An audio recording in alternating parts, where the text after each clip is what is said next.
या ट्यूटोरियल इस वीक होगा, वहां पूछ सकते हैं।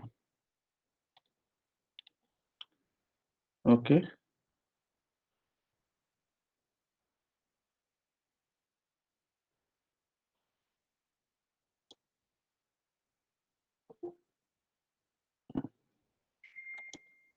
Now I am going to share. आप लोग एक्टिव हैं, सो तो नहीं रहे? Yes sir. No no sir, sir. Active है। एक्टिव है sir. Okay no sir.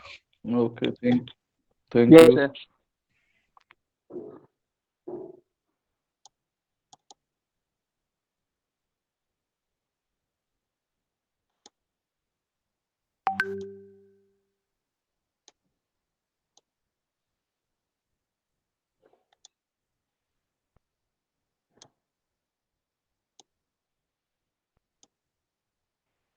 I am sharing my screen. We have completed unit 1. Okay, and some assignment questions have been given to you. 10 assignment questions आप सबको उसमें से आने ही आने हैं। 10 हर कोई अपने आप से कर सकता है, लॉन्ग आंसर और शॉर्ट आंसर मिला करके।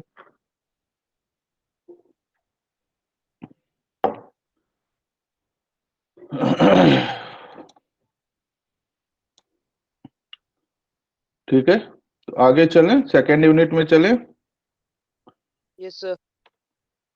फर्स्ट यूनिट में अगर कोई आपको लगता है कुछ डेरिवेशन, कोई न्यूमेरिकल में प्रॉब्लम है, तो अभी ट्यूटोरियल होना है इस वीक, है ना?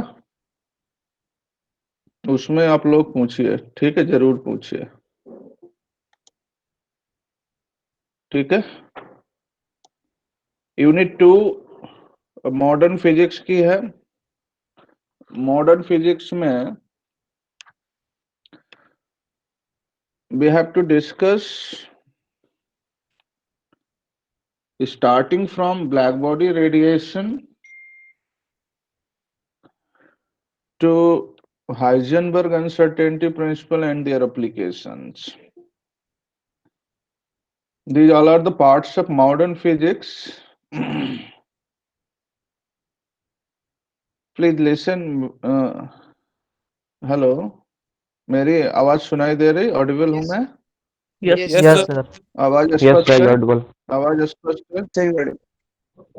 Yes sir. Yes sir. Okay okay okay, thank you. हाँ, तो मैं बोल रहा था कि मॉडर्न फिजिक्स में हम लोग ब्लैक बॉडी रेडिएशन से शुरू करते हैं और हाइजेनबर्ग पे हमारा यूनिट समाप्त होगा। उसके पहले matter wave, de Broglie wavelength, Davisson Germer experiment, Schrodinger time equation, time dependent and time independent both, applications of Schrodinger time dependent and time independent equations, ये सारी चीजें इस मॉडर्न फिजिक्स में हम लोग देखेंगे। इस यूनिट का नाम इसीलिए मॉडर्न फिजिक्स है क्योंकि कुछ मॉडर्न पार्ट इसमें फिजिक्स का, जैसे मॉडर्न फिजिक्स 1920 के बाद की जितने भी फिजिक्स है उसको मॉडर्न फिजिक्स का नाम दिया जाता है। 1920 से 2020 तक ये मॉडर्न फिजिक्स का इरा है।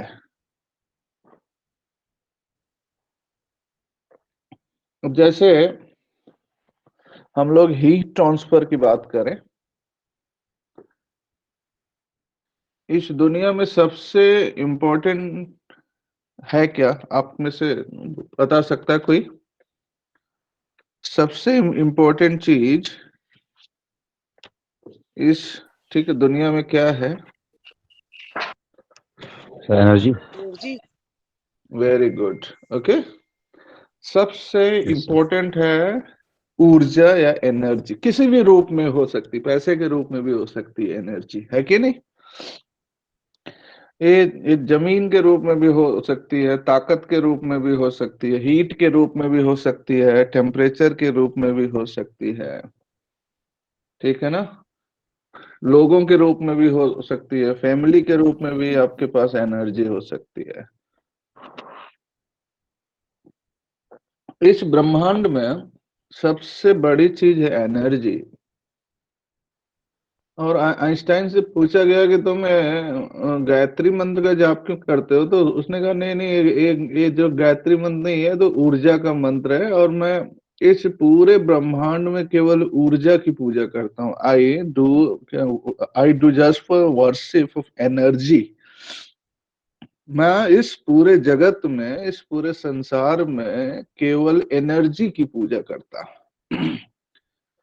तो सबसे बड़ी चीज है, सबसे डोमिनेटिंग आज के समय में है एनर्जी। अब वो किसी भी स्वरूप में हो सकती है ना। वो जो भगवान के रूप में भी है, अल्लाह के रूप में भी है, जीसस के रूप में भी है। वो जो सोर्स है, वो पूरा का पूरा सोर्स, हम उसको एनर्जी सोर्स का नाम देते हैं।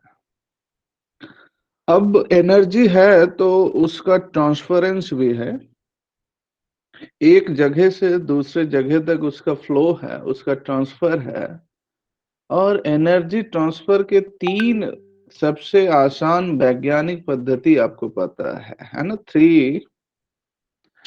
थ्री मोड ऑफ,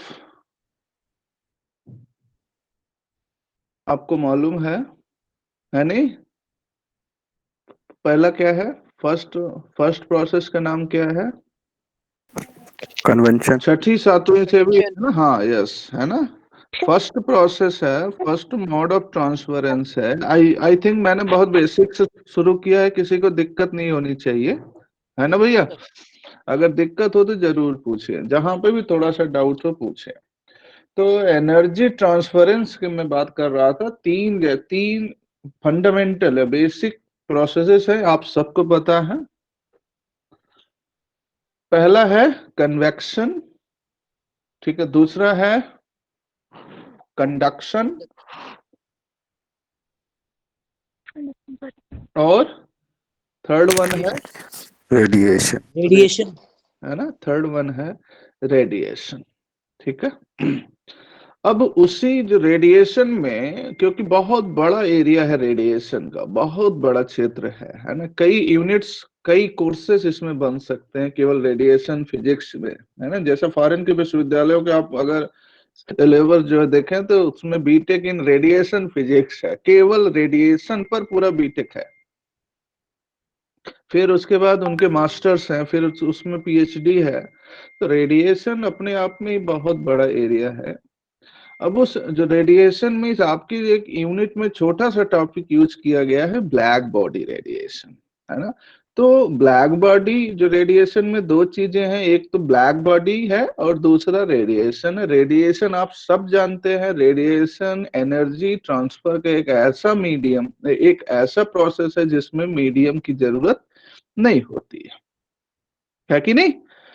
रेडिएशन एक ऐसा हीट ट्रांसफरेंस मैकेनिज्म है जिसमें आपको किसी भी तरीके के मीडियम की नेसेसिटी नहीं होती है। अब उसके बाद नेक्स्ट टर्म है इसमें ब्लैक बॉडी। आप सब जानते हैं कि जो ब्लैक बॉडी क्या होती है। ब्लैक बॉडी एक ऐसा ऑब्जेक्ट है जो अपने ऊपर जितने भी रेडिएशंस आते हैं, वो अपने ऊपर आने वाले सारे, ठीक है, रेडिएशंस को एब्जॉर्ब करती भी है और इमिट भी करती है। अब इसका कुछ फ्रैक्शंस हो सकता है कि 100% एब्जॉर्बन है, 98.7% रेडिएट कर रही है। ये सब उस मटेरियल के अंदर की प्रॉपर्टी है। ओके, तो अब इन जनरल अगर हम बात करें, तो 2 इंपॉर्टेंट चीजें आपको ब्लैक बॉडी में नजर आएंगी। पहला, समझ रहे हैं बात? समझ में आ रही सभी के? Yes, sir. स्क्रीन पे जो है यहाँ देखिए इंपॉर्टेंट पॉइंट्स हैं, ठीक है। जैसे मैं बोलता भी रहूं तो भी आप इन इंपॉर्टेंट पॉइंट को नोट कर सकते हैं, 2 पॉइंट, है ना। ऐसे नोट करके चलिए, तो दिक्कत नहीं होगी, भूलेगा भी नहीं। जो भूलेगा तो आप अपनी नोटबुक खोल के देख सकते हैं। तो ब्लैक बॉडी के लिए अगर हम इन जनरल 2 चीजों की, 2 इंपॉर्टेंट फैक्टर्स की बात कर, पहला है कि ब्लैक बॉडी क्या है। Black body generally it is a cavity, ठीक है ना। It is a cavity in a material that only emits thermal radiation, that only emits thermal radiation. Okay, incoming radiation is absorbed by the material and hence it emit. जो absorb है, जो radiation का जितना भी fraction absorb हो रहा है उसी की इक्विवेलेंट फ्रैक्शन वो एमिट करेगी। तो ये ब्लैक बॉडी की एक जनरल फीचर है। अब किसी भी मैटर को जब हम हीट करते हैं तो बात आती है कि ये जो रेडिएशन आता कहाँ से है ना, इस रेडिएशन का ओरिजिन क्या है। तो सबसे सिंपल पॉइंट है कि रेडिएशन को जनरेट करने के लिए उस बॉडी को अब हीट करिए। ठीक है, तो जब कोई वस्तु गर्म की जाती है, when any object is heated at any temperature, it emits radiation, a very clear है। तो ये दो important fundamental बातें, पहला तो रेडिएशंस क्या है, कहाँ से उत्पत्ति है इनकी, और दूसरा ब्लैक बॉडी की क्या होती हैं।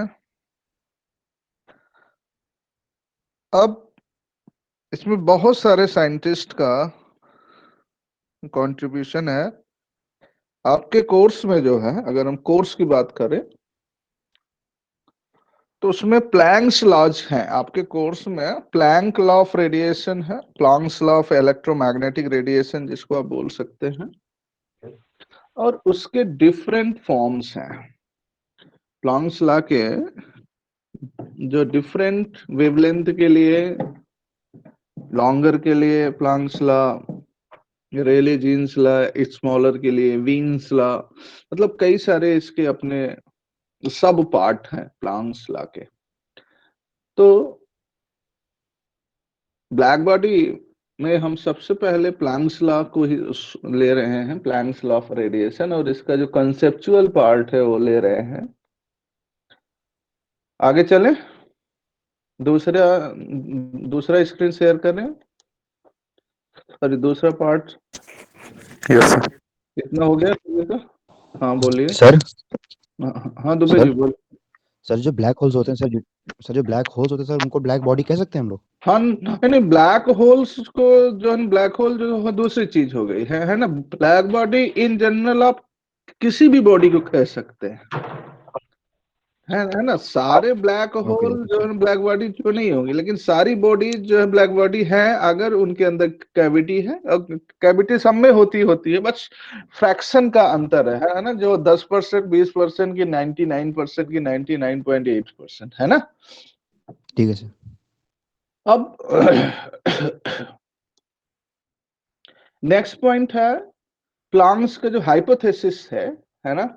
जैसे अभी जो दुबे जी ने कहा कि ब्लैक होल को हम क्या ब्लैक बॉडी कह सकते हैं, तो इनका जवाब इस दूसरे पॉइंट में है कि अ black body is any object. ठीक है, ध्यान दीजिएगा, बहुत ही इंपॉर्टेंट लाइन है। Black body is any object that absorb all light incident upon it. Okay, I think अब इसके बाद आपको डाउट जो नहीं होगा। हाँ सर दुबे समझ जी, गया। ओके यस सर समझ गया। Yes sir. ठीक है। अब black body is any object that absorbs all light incident upon. All light का मतलब क्या हुआ? All kinds of electromagnetic radiations. ठीक है, जब भी हम लाइट की बात करें means we are dealing with electromagnetic waves, light waves. Okay, फिर number 2, shiny and reflective objects are poor black bodies। ठीक है, एज वी जो रिकॉल करिए, अभी पॉइंट आपको 12th में आपने बहुत से न्यूटन्स लॉ ऑफ, क्या नाम की, इसमें आपने स्टीफेंस लॉ, न्यूटन्स लॉ है ना, वीन्स लॉ, ये सारी चीजें 12th में आपको थोड़ा थोड़ा इंट्रोडक्शन मिला होगा। जो रिकॉल करिए, गुड ऑब्जर्वर्स और also good emitters. Okay, good observers are also good emitter. तो Ideally, we can imagine a box with a small hole that every little light can reflect back out. It may be treated as a black body. In general, it may be treated as a black body. इसी को black body treat करके Planck's ने अपनी पूरी theory बता डाली और at last he got the Nobel Prize. Okay. B halves. Suppose we have a box and this box contain a small hole. यहाँ पे फिगर देखिए, फिगर जो दिख रहा है एक जो रेक्टेंगुलर बॉक्स है, जो रेक्टेंगुलर है स्क्वायर जो भी बोले, जो रेक्टेंगुलर बॉक्स है इसमें एक छोटा सा होल है और उस होल से जो रेडिएशंस इंसिडेंट कर रहे हैं वो रेडिएशंस का जो कुछ पार्ट एब्जॉर्ब हो रहा है बाकी का बाकी जो रिफ्लेक्ट हो रहा है, ऐसा एक एजम्पशंस दिया और उसने कहा कि जो मल्टीपल रिफ्लेक्शंस हैं they are within the cavity. These multiple reflections are within the cavity. Hence, the black body and the electromagnetic radiation it contains, they must be in thermal equilibrium. They must be in a thermal equilibrium for a particular temperature T. तो ये तीनों point note कर लीजिए और एक figure बना लीजिए black body का. ओके, तो फिर मैं आगे चलूं. अब इसके बाद से आपको प्लैंक्स के रेडिएशंस के पोस्टुलेट्स आपको मैं शेयर करूंगा. आइडियली आपके पास ब्लैक बॉडी का कॉन्सेप्ट हो गया कि ब्लैक बॉडी है क्या, और इन जनरल ब्लैक बॉडी बनती कैसी है.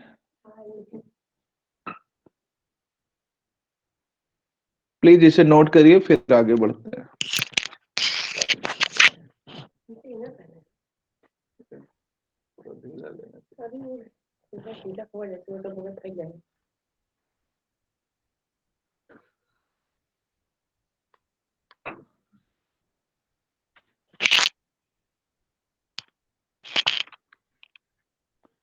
ठीक है,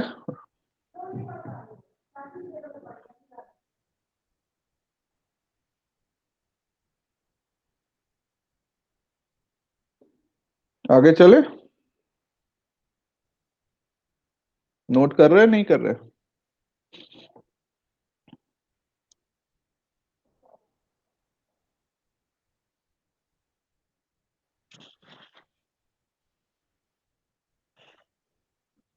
हाँ, सर आपने अभी जो थर्मल इक्विलिब्रियम वाली बात बताई थी एक बार फिर से रिपीट कर दीजिए उसे. मैं बोल रहा हूं बेटा कि जब ईएम रेडिएशंस ब्लैक बॉडी के सरफेस पे इंसिडेंट करते हैं तो उस समय क्या होता है कि ब्लैक बॉडी रेडिएशन और वो इलेक्ट्रोमैग्नेटिक रेडिएशन जो बॉडी में है they are must at thermal equilibrium. Okay, means the radiations, namely black body as well as electromagnetic radiation, they must be in thermal equilibrium. Okay, for stable state.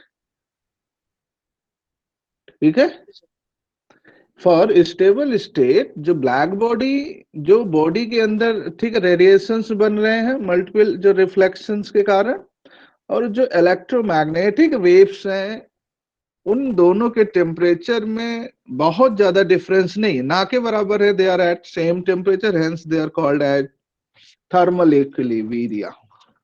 Okay, समझ में आ रहा है. जहां भी equilibrium है इसका मतलब है कि टेम्परेचर बराबर है. ठीक है, जितनी बॉडीज हैं या हर तरीके के रेडिएशन हैं तो सारे जो रेडिएशन से जो टेम्परेचर का कॉन्सेप्ट आ रहा है, जो टेम्परेचर जनरेट हो रहे हैं they are at same value, है ना. टेम्परेचर में डिफरेंस नहीं है ना. अब बहुत ही सिंपल सा कॉन्सेप्ट है कि कोई भी वस्तु आपको हीटेड फील होती है ना. कब फील होगी आपको हीटेड हो? कोई भी चीज आपको कब हीटेड फील होगी? जब उसका टेम्परेचर बताइए। Temperature difference. टेम्परेचर से ज्यादा होगा। हैं? फिर जब से उस बोलो बेटा। बॉडी का टेम्परेचर जिसको हम उठा रहे हैं कुछ भी कर रहे हैं उसका टेम्परेचर हमारे हाथ के टेम्परेचर से ज्यादा होगा। वेरी गुड, है ना? तब क्या होगी वो? हीट फील करेगी। अच्छा, अब इसी का ठीक जो रिवर्स क्या है? इसी का ठीक जो रिवर्स क्या होगा? बॉडी बोलो का यार। टेम्परेचर हाथ से कम होगा। हाँ हाँ हाँ शुभजीत, हाँ फिर क्या होगा? कम होगा तो कम होगा तो वो हमें ठंडा फील होगा। ठंडा फील होगा। वेरी गुड, है ना? और अगर अगर टेम्परेचर इक्वल है तो हमें फील ही नहीं होगा सर, वो बराबर लगेगा बिल्कुल। गुड, ना। है ना? तो उस स्थिति को हम इक्विलिब्रिया कहेंगे। ठीक है ना? Thermal equilibria. Yes sir. ठीक है।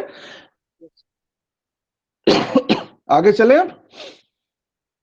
तो सर इस एक छोटा सा डाउट और है। हाँ बोलो। सर जैसे आपने कहा black body is any object that absorb all the light incident upon it.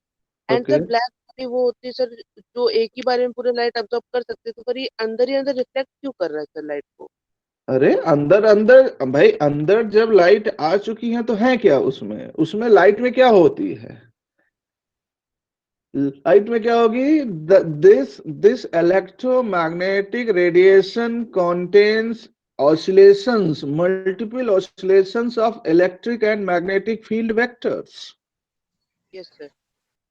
तो electric and magnetic field vectors का जो लोकस होगा वो locus will create multiple reflections, okay, within the body. Yes sir, okay, thank you sir. ठीक है ना? क्योंकि जब भी देखिए, जो जैसे ही जो रेडिएशन की बात होगी, ठीक है, हम तुरंत इलेक्ट्रिक और मैग्नेटिक फील्ड वेक्टर्स की बात करेंगे, और they these field vectors are continuously in random oscillations. Yes sir. Okay. Yes sir. तो ये उन वेक्टर्स हैं, उन उन वेक्टर्स के ऑसिलेशंस हैं, उन चार्ज पार्टिकल्स वाले जो वेक्टर्स हैं उनके ऑसिलेशंस को यहाँ पे रिप्रेजेंट किया गया है, जिसको मल्टीपल रिफ्लेक्शंस का नाम दिया गया है। ओके, और कोई doubt? Thank you sir. Okay. अब हम लोग आगे चले। प्लैंक्स का क्या आइडिया था? प्लैंक्स का एक आइडिया, उस प्लैंक्स के आइडिया के बाद आपके जो डाउट्स होंगे, है ना, हो सकता है कि मैं मुझसे ना दूर हो पा रहा हूं, लेकिन प्लैंक्स के आइडिया जो डाउट को दूर कर देगा। ठीक है। प्लैंक्स ने रेडिएशंस के बारे में क्या क्या पिक्चर अपने दिमाग में रखी थी, अब मैं वो पिक्चर आपके साथ शेयर करने जा रहा हूं। बहुत ही सिंपल वर्ड्स हैं, प्लीज थोड़ा ध्यान दीजिएगा, है ना, क्योंकि अब यहाँ से एक्चुअल फिजिक्स आपकी आपकी शुरू है। ठीक है, जो यहीं से मॉडर्न फिजिक्स के नाम से है। इसमें थोड़ा सा आपको देखना पड़ेगा। अब हम लोग प्लैंक्स के आइडिया पे चलते हैं, प्लैंक्स का एजम्पशन जो है।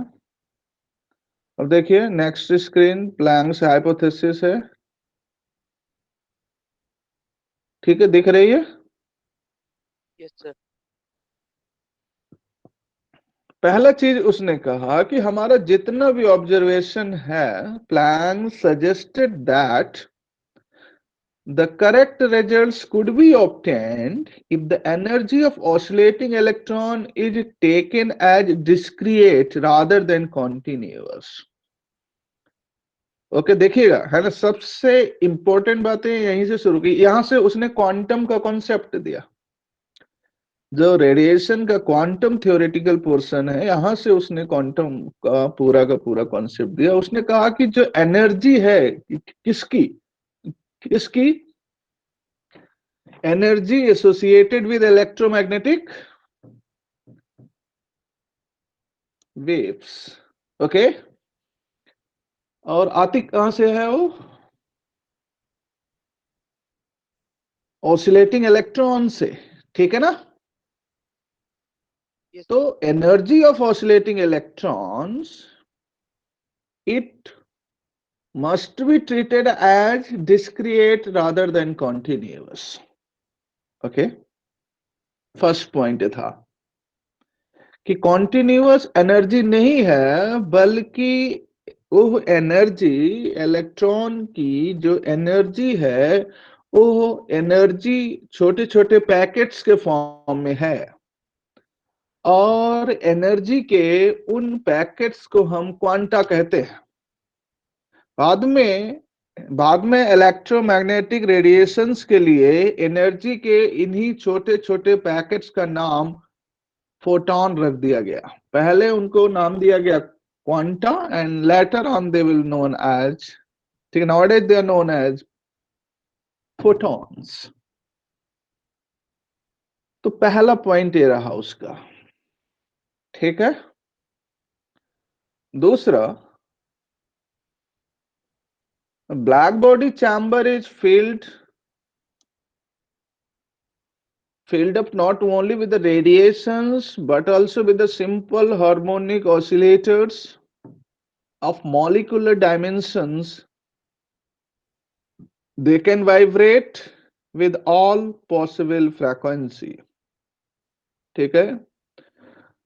उस ब्लैक बॉडी चैम्बर में, जिसको हम कैविटी कह रहे हैं, उस चैम्बर में केवल रेडिएशंस ही नहीं होते हैं, बल्कि बहुत सारे मॉलिक्यूलर रेडिएशंस होते हैं। जो मॉलिक्यूलर डायमेंशन के जो ऑसिलेशंस हैं, दे आल्सो क्रिएट रेडिएशन।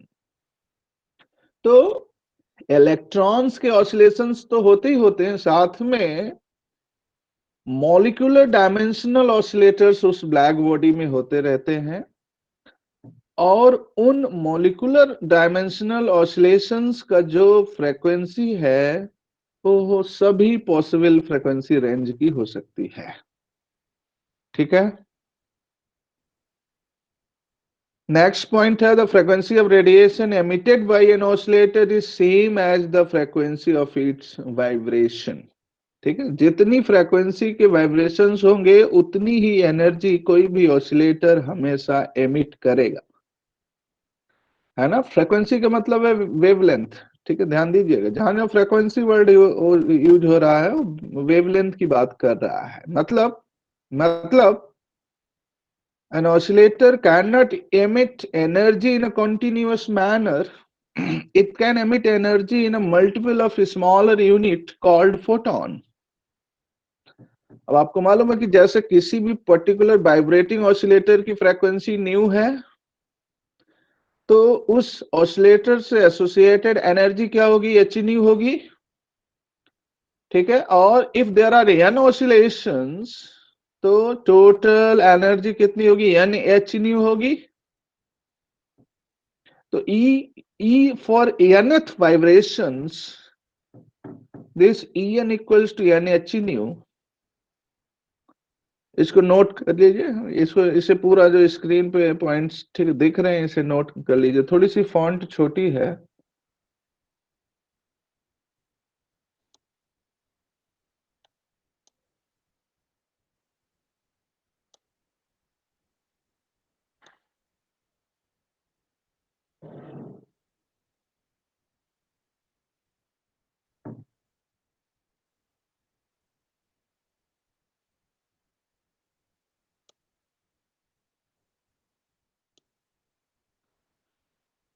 जो दिख रहा है, अब स्क्रीन दिख रही है, Yes, sir. नोट करिए, Yes, sir. नोट करिए, तीनों पॉइंट से नोट कर लीजिए।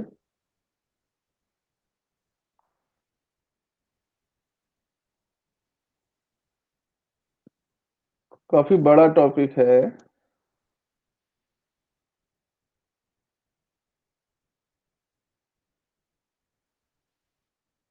तो मैथमेटिकल है पूरा। ये तो इसकी हाइपोथेसिस थी, ये तो एजम्पशंस हैं लॉन्ग्स के।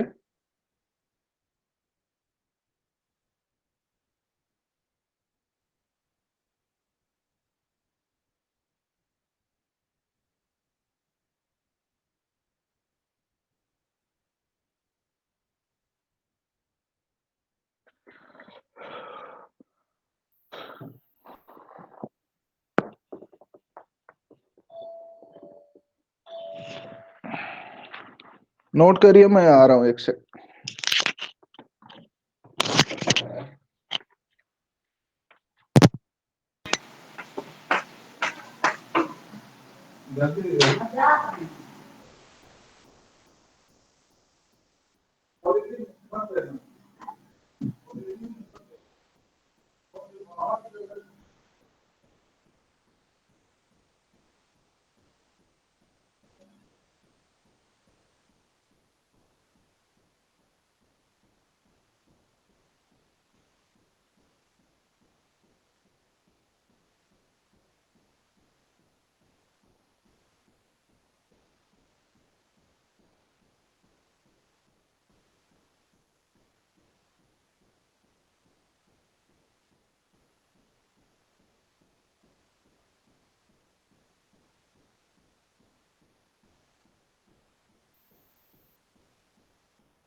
हो गया, नोट कर लिया?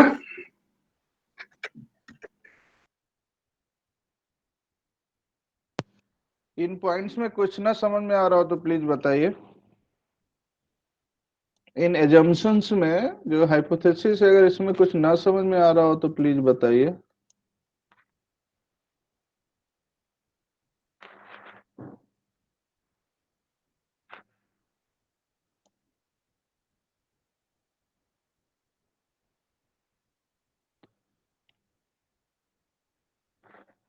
और एक चीज और मैं रहता है, जो हम हमारे जितने भी लेक्चर्स हो रहा है ना, इनका इनका एक स्क्रीनशॉट जरूर ले लीजिए। ओके, कोई भी एक लोग जो है स्क्रीनशॉट लेकर के,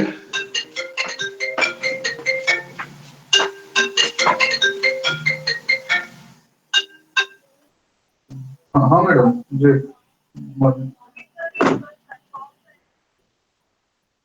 हाँ हाँ हाँ हाँ, आज 11 बजे तक आइए, 11 बजे तक आइए, है ना, क्योंकि मेरा अभी लेक्चर है, ठीक है, मैं उसको देकर भी आऊंगा वहां पर। जी जी, है ना, लेकिन क्या नाम के आ जाइएगा जरूर, आज जाने हैं सारे पेपर आज कर दो। ठीक है, okay okay okay, thank you.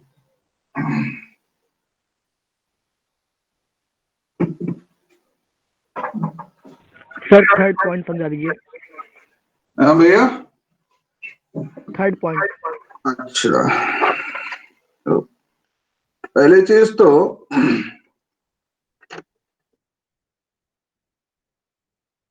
लोग जो ये जिम्मेदारी कौन लेना, जो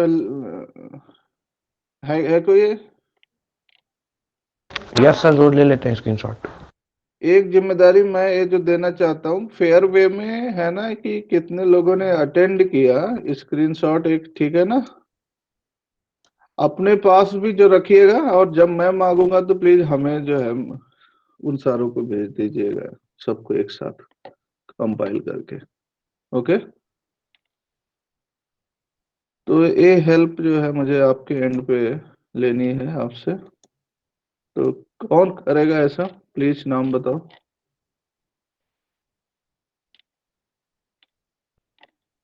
बोलिए। I will do.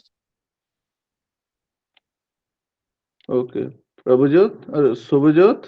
Okay Yes. Yes. Okay, ठीक है, ओके, ये जिम्मेदारी आपकी रहेगी, है ना? Yes, sir. Okay okay, thank you. हाँ, अब थर्ड पॉइंट में, पॉइंट सी नहीं समझ में आ रहा है, अभी कोई पूछ रहा था, point C. Yes sir. Third, sir continuous manner. अच्छा, कॉन्टिन्यूअस मैनर का भैया ये मतलब है कि जो एनर्जी है, क्या वो हमेशा डिस्क्रिएट फॉर्म में है, ना कि कॉन्टिन्यूअस। ठीक है, कॉन्टिन्यूअस वेव फॉर्म में एनर्जी नहीं आती है, ठीक है।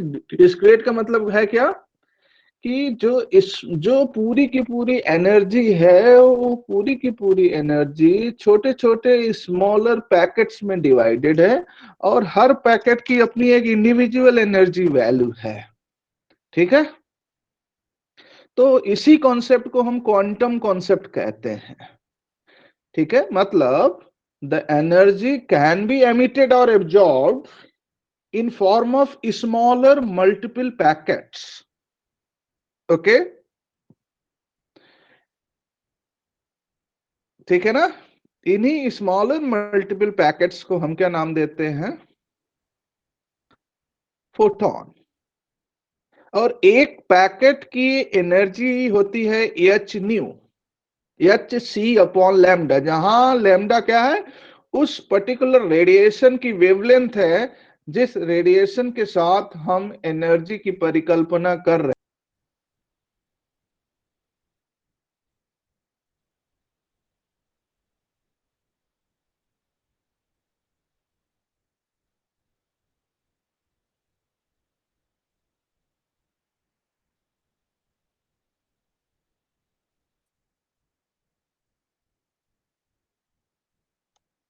तो ठीक है। उस इलेक्ट्रोमैग्नेटिक रेडिएशन की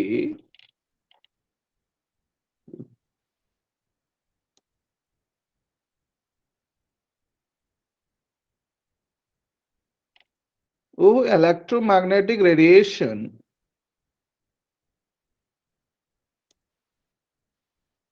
स्क्रीन ऑफ हो गई क्या? Okay Yes, sir. Yes sir okay, black फिर से शेयर करता हूँ, फिर से 1 सेकंड। कभी कभी कुछ प्रॉब्लम है, ऑनलाइन आ ही जाता है ना? क्या जो दिख रही, अब दिख रही भैया? Yes, sir. Yes, sir. Yes, sir. तो मैं ये बता रहा था कि जो एनर्जी है वो है एनर्जी छोटे छोटे पैकेट्स के फॉर्म में होती है, और हर पैकेट का अपना एक इंडिविजुअल एनर्जी वैल्यू है जिसको हम hc अपॉन लैम्डा से बता सकते हैं। ओके, अगर पहला पैकेट है तो उसकी होगी 1 इंटू एच सी अपॉन लेमडा, है ना? दूसरा है तो 2 hc अपॉन लेमडा, तीसरा है तो 3 hc अपॉन लेमडा, और हर लेवल एक क्वांटम लेवल को डिफाइन करता है। ओके, अब आपको मालूम है कि जो नहीं मालूम है, यहीं से प्लॉन्क्स के इसी कॉन्सेप्ट से, प्लॉन्क के इसी कॉन्सेप्ट से बाद में क्वांटम नंबर्स को एक्सप्लेन किया गया। क्वांटम नंबर्स का जो कॉन्सेप्ट आया वो तो बहुत पहले मतलब आ चुका था क्वांटम नंबर्स, लेकिन जो क्वांटम नंबर्स का एक्सप्लेनेशन है, एग्जैक्ट एक्सप्लेनेशन है इसी कॉन्सेप्ट से हुआ, है ना? क्वांटम के कॉन्सेप्ट से, जो मल्टीपल लेवल्स हैं, ठीक है, at different value of small n equals to 1 2 3 and so on, they give the discrete energy levels known as quantum numbers. तो यहां से क्वांटम का कॉन्सेप्ट है। ये थर्ड पॉइंट आपका पूरा का पूरा इसी क्वांटम के कॉन्सेप्ट को रिप्रेजेंट कर रहा है कि कभी भी एनर्जी कॉन्टिन्यूअस फॉर्म में आपको नहीं मिलेगी, वो डिस्क्रीट फॉर्म होगा, छोटे छोटे पैकेट्स होंगे, और हर पैकेट की अपनी एक इंडिविजुअल एनर्जी वैल्यू होगी जो नीचे के इक्वेशन से आप बता सकते हैं। ठीक है, the emission of radiation gives rise to a decrease and absorption gives rise to an increase in the energy। बहुत ही सिंपल केस है कि अगर एनर्जी एमिट हो रही होगी तो इसका मतलब है एनर्जी डिक्रीज करेगी, अगर एब्जॉर्बेशन है रेडिएशन का तो एनर्जी बढ़ रही होगी उस ब्लैक बॉडी की। ठीक है, और कोई डाउट है?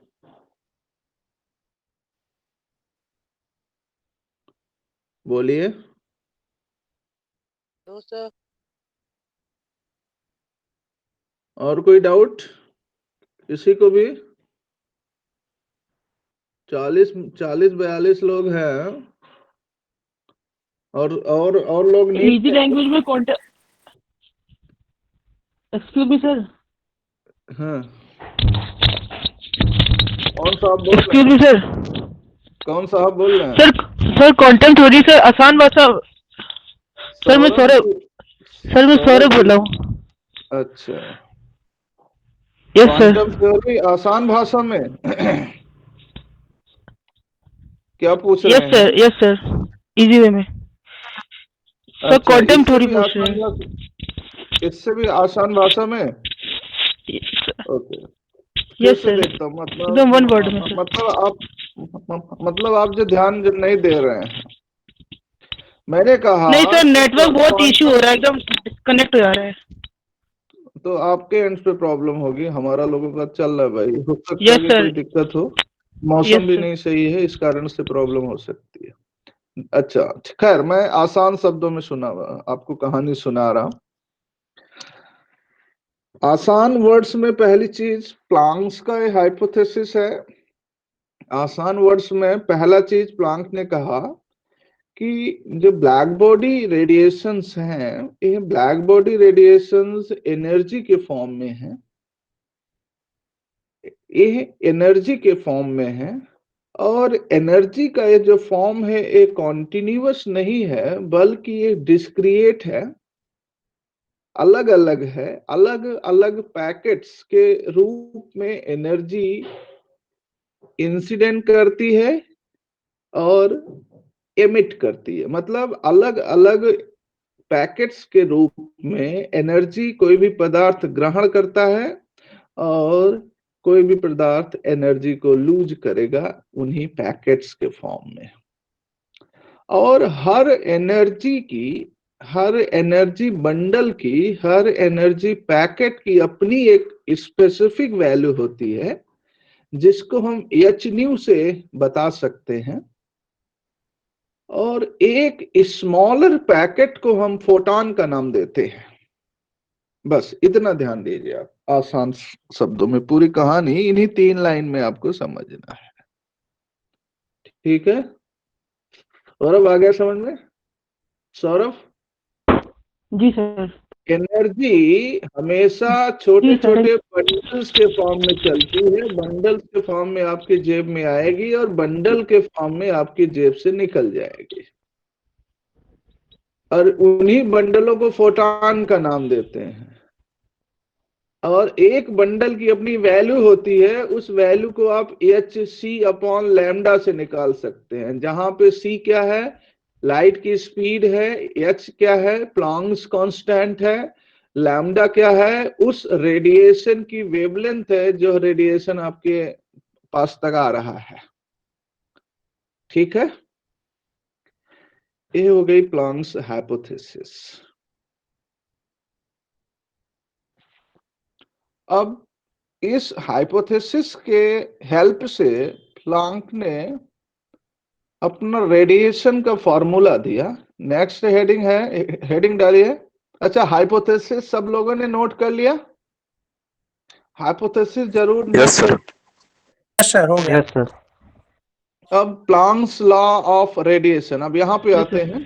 ये सबसे मुद्दे की बात है, इसको नोट करिए, जो स्क्रीन अभी आपको मैं शेयर किया हूं,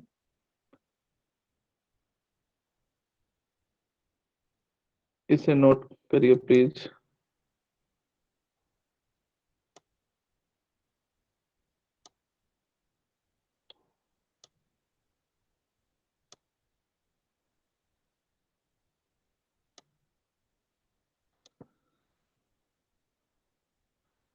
इसे नोट किया, फिर मैं बता रहा हूं।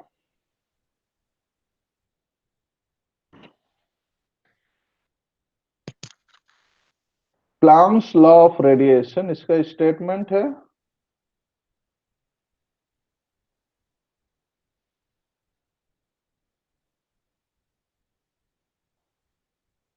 अगर स्टेटमेंट लिखने को आएगा फॉर्मूला के साथ में तो 2 नंबर का आएगा। मैं इसलिए अलग से लिख रहा हूं कि मैं इधर बहुत दिनों से ऑब्जर्व कर रहा हूं कि अगर पूछा जाता है कुछ और तो बच्चे एक्सप्लेन कुछ और करते हैं। इसलिए अगर 2 नंबर में प्लैंक्स लॉ पूछा गया है तो जो मैंने बताया है, ये स्क्रीन पर जो दिख रहा है वही लिखेंगे आप। 2 नंबर में अगर है, अगर 5 मार्क्स में है या 7 में है तब आप पूरा डेराइव करेंगे। डेरिवेशन पूरा 2 नंबर में करने की कोई जरूरत ही नहीं है।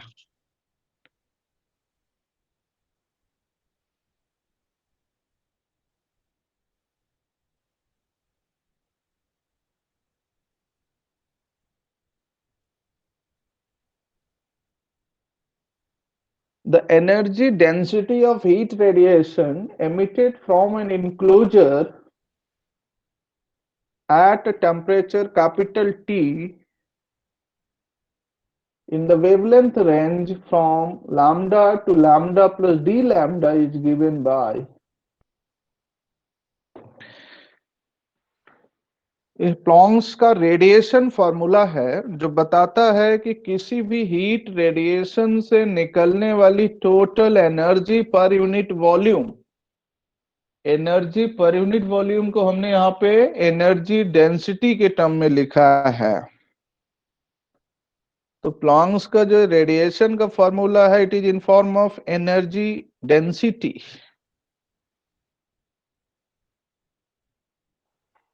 उस एनर्जी डेंसिटी की वैल्यू है E lambda D lambda equals to H pi H C upon lambda की पावर 5, फिर ब्रैकेट में e to the power H nu upon K T minus 1।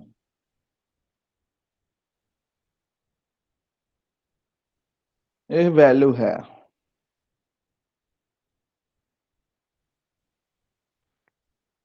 इस पूरी वैल्यू को नोट कर लीजिए प्लीज। जहां एच प्लॉन्क्स कांस्टेंट है, सी स्पीड ऑफ लाइट है, के बोल्ट्जमान कांस्टेंट है, T temperature of the body है, वो कैपिटल टी से रिप्रेजेंट किया गया है।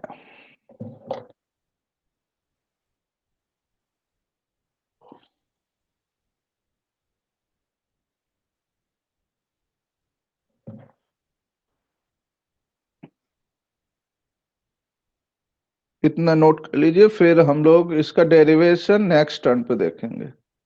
मींस आपको इसको देखें कल कर लेंगे, टुमारो। लंबा डेरिवेशन है, कल पूरा टर्न इसमें लगेगा 50 मिनट।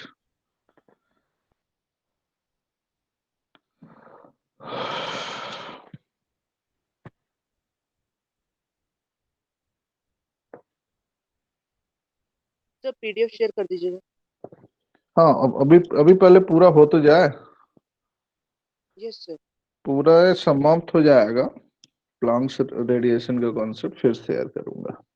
अभी पहले नोट करते चलिए, कुछ हाथ से भी लिखिए, हाथ से लिखने में ज्यादा सही रहेगा। ठीक है, कुछ टर्म्स अपने आप लिखेंगे तो याद हो जाएंगे कि हाँ यहाँ ऐसे है, यहाँ ऐसे है। Yes sir. आई थिंक सभी का नोट हो गया। Yes sir. Yes sir. Yes sir हो गया। तो फिर जो रुकते हैं यहाँ तक रुकते हैं। ओके। और कोई दिक्कत हो तो बताइए। No sir. तो आज के लिए बस यहाँ तक रुकते हैं, ठीक है।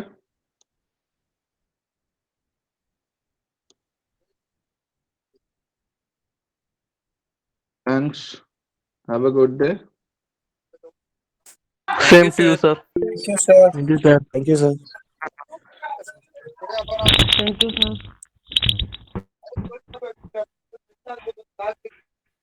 Thank you sir.